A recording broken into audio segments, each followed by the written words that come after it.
देवलोक सहित समस्त देवता उसे नित्य नमस्कार करते हैं। जो ब्रह्मचारी होता है, जो भिक्षुक, वीतराग, शारीरिक और मानसिक ब्रह्मचर्य से परिपक्व, शारीरिक ब्रह्मचर्य और मानसिक ब्रह्मचर्य, मन और 5 ज्ञानेंद्रियों के द्वारा किसी भी विषय का धर्म विरुद्ध भोग नहीं।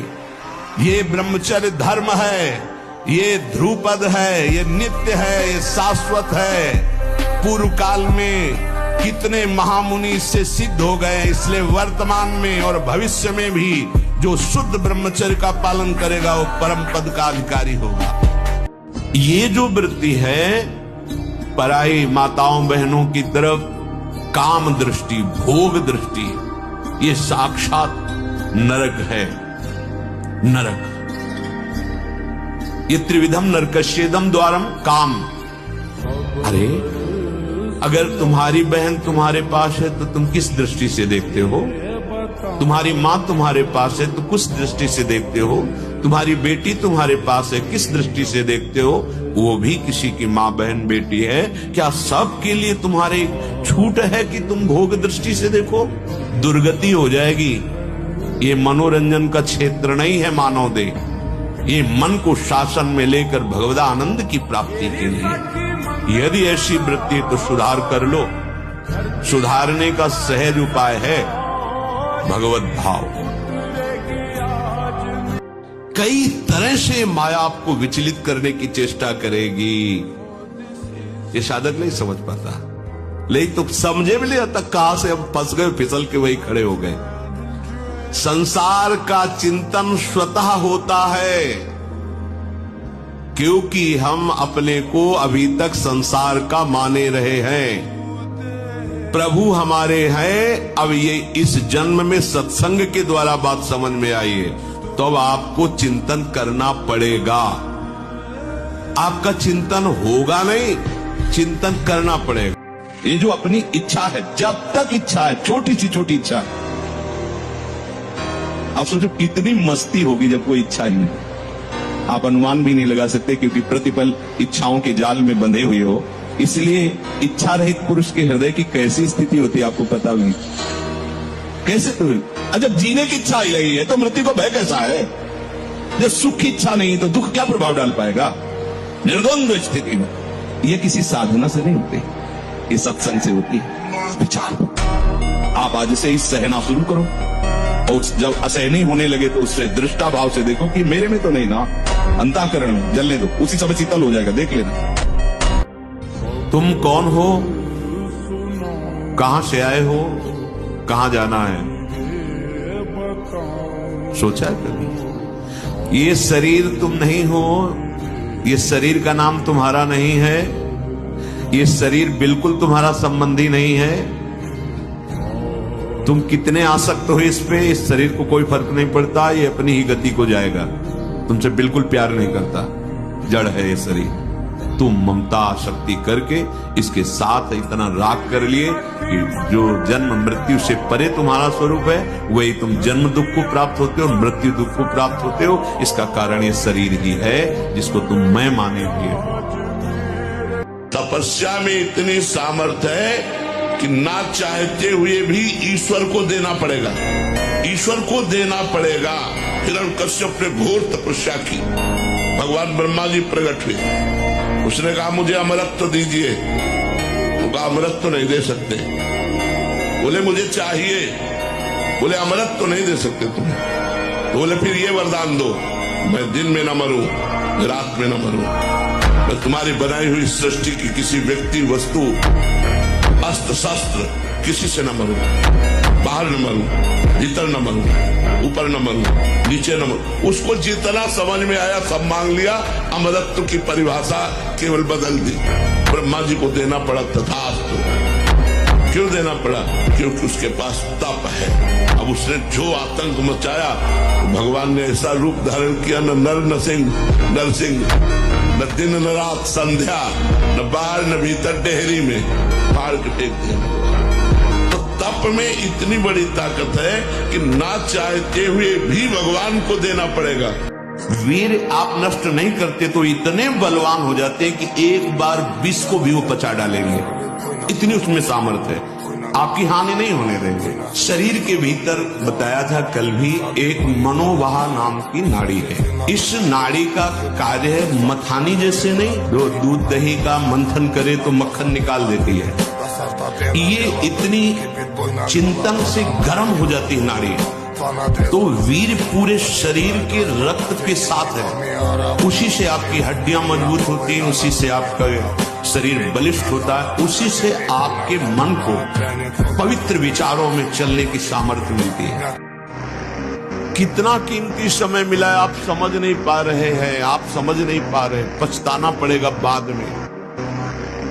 रगड़ो, इस शरीर को रगड़ो, हाथ में माला है या काउंटर है, टहल रहे हैं, जब नींद आ रही टहल रहे हैं, सिर्फ 4-5 घंटे शयन के लिए दीजिए, क्या कर पाओगे आगे? यही अवस्थाएं हैं नवयुवक अवस्था, इसी पर विजय प्राप्त करो। नींद आदि पर जिद्दी स्वभाव, परमार्थ के पथिक का जिद्दी स्वभाव, आराम त्यागी स्वभाव, और शरीर को जैसा बना लो प्रभु वैसे ही है, इसमें जड़ है, कोई अंतर नहीं पड़ता। इतना दृढ़ निश्चय करना है कि मैं मृत्यु को स्वीकार कर सकता हूं, पर गलत आचरण स्वीकार नहीं कर सकता। मृत्यु आवे मुझे मार जाए वो स्वीकार है, लेकिन मैं गलत आचरण नहीं कर सकता, धर्म विरुद्ध नहीं चल सकता। हमारे अंदर एक सुषुम्ना नाड़ी है जो बंद पड़ी है, अगर वो खुल जाए तो अंतराय नाम का खत्म हो जाए। और जब आप साधन पर बैठे तो 10 बार कम से कम अगर आप कर सके, आप 1 महीना ये करके देखिएगा, इससे 10 बार ऐसे करेंगे और एकाग्रता ये करेंगे और नाम लिखने की प्रक्रिया करेंगे। आप 1 महीने करिएगा, फिर आप बताइएगा कि आपको कैसा लगता है। यौवन अवस्था को प्राप्त होने पर यदि ब्रह्मचर्य क्षीण न हो तो फिर धीरे धीरे धीरे धीरे ऊर्ध्वरेता होने लगता है। जिसका ब्रह्मचर्य अधोगामी वीर्य अधोगामी हो गया, उसको रोक पाना बहुत कठिन होता है, क्योंकि उसका अभ्यास वीर्य का बन गया है नीचे की इंद्रियों से बाहर होना, और जिसने उसको रोक लिया है कि ऊर्ध्वगामी होने लगता है। शांति, गंभीरता, आनंद, भजन में एकाग्रता, संकल्प में दृढ़ता, संकल्प सिद्धि, ये बहुत प्रकार की दिव्य लाभ वृत्तियां ब्रह्मचर्य से जागृत हो जाती हैं। इसलिए मेरे अपने देश के युवकों और युवतियों को कहना चाहता हूँ, आज ये प्रतिज्ञा करके जाओ, यहाँ पर प्रतिदिन सूर्य से पहले उठेंगे, सदा अच्छे विचार रखेंगे, एक क्षण भी व्यर्थ नहीं गवाएंगे, अपने जीवन को बलवान करेंगे, जिससे कि आपका देश महान हो और जितना आतंकवाद है आपके ब्रह्मचर्य चरित्र के बल से यहाँ से हट जाए और भारत पुनः विश्व का सम्राट बन जाए। जो महाराज जी का पहला ब्रह्मचर्य के टॉपिक के ऊपर सत्संग थे, महाराज जी के एक ओजस्वी वाणी, वैसा आकर्षण, जैसे पहली बार पूज्य महाराज जी को देखा, ओहो वो भेंट एकदम द्वादश तिलक, महाराज जी के एकदम तेजस्वी चेहरा, तेजस्वी वाणी, एकदम आकर्षण, ऐसा लग रहा था कि कोई मैं कौन सी दुनिया में आ गया।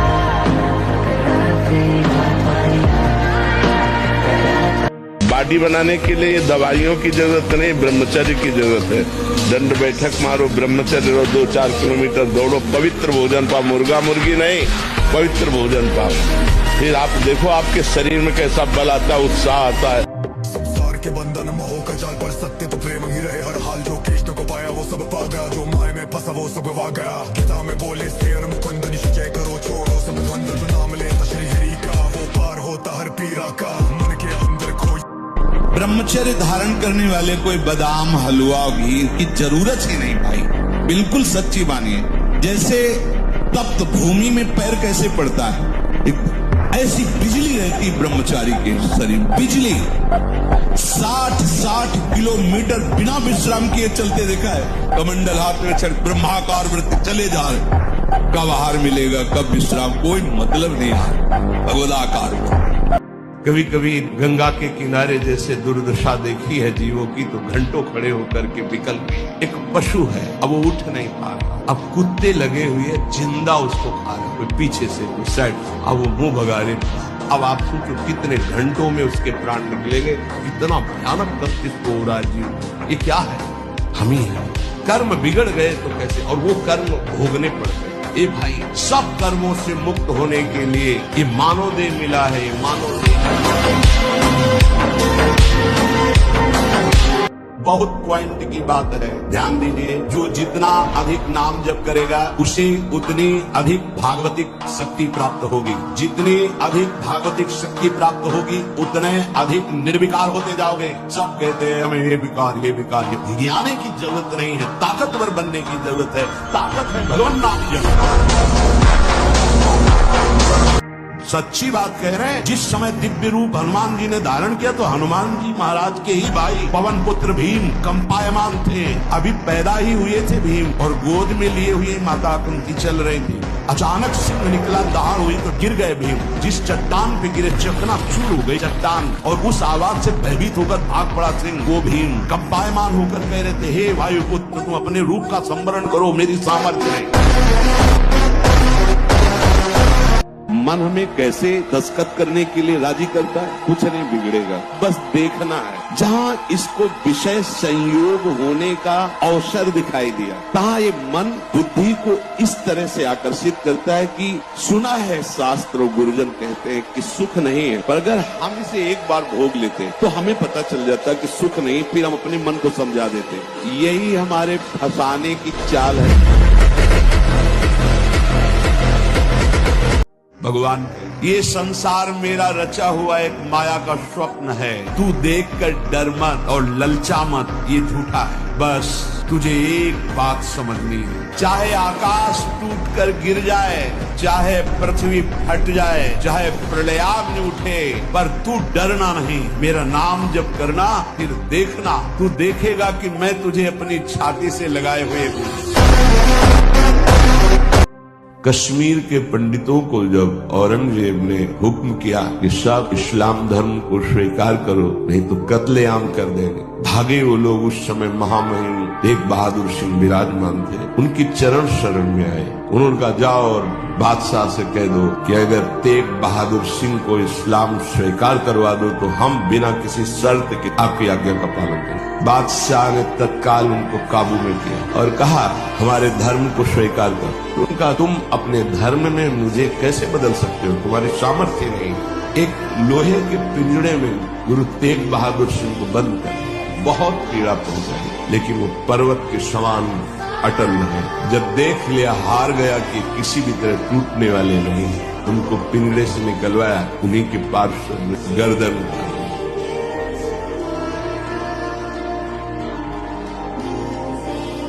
सबसे बड़ा वीर वही है जो अपने मन को लक्ष्य पे रोक दे, और ये भगवान के बल से होता है। आपको मनुष्य शरीर मिला भगवान के बल से। आप किसी का भला कर सकते हैं भगवान के बल से, आप बुरा कर सकते हैं अपने बल से। भगवान के बल को प्राप्त करने वाला कभी बुरा कर ही नहीं सकता।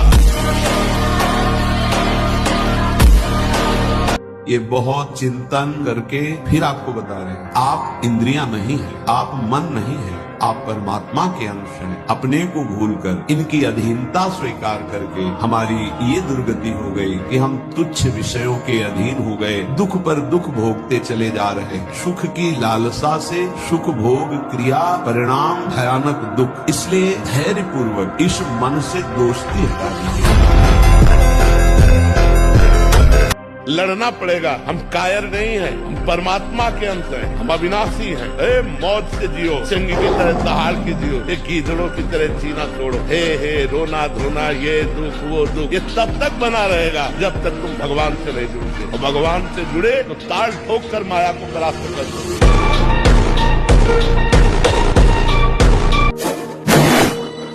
एक दिनचर्या कोई पकड़ लीजिए, एक आज्ञा पालन कीजिए। अगर 100 आज्ञा न पालन करने की सामर्थ्य आ जाए तो बताना, समय को पाबंदी में बांधिए, तुम्हारा लोक परलोक दोनों सुधर जाएगा। एक यूरोप का आदमी था, वो बहुत अमीर था। वो मरते समय घर वालों को कहा कि मैं एक वसीयत लिखा है। उसमें कोई रुपया पैसा की वसीयत नहीं थी, पूरी डायरी खाली, केवल एक शब्द, और कहा मैं ये वसीयत आप लोगों को लिखकर, time is money in the world. संसार में समय ही सबसे बड़ी संपत्ति है। जिसने समय की कीमत पहचान ली वो सबसे बड़ा संपत्तिवान है। कि यौवन अवस्था में ना कोई गर्म कपड़े पहनना, ना जीवन में कभी पंखा चलाना, दोपहर की तपती धूप में पंडों की छतरी के नीचे और रात्रि में वही घाट। कभी कहीं भरपेट भोजन मिला हो तो मिला, कभी निराश हताश और ऐसा नहीं कि चलने लायक नहीं, ऐसा कभी अनुभव जीवन में नहीं। शांत ब्रह्मचर्य और संयम का बड़ा फल है।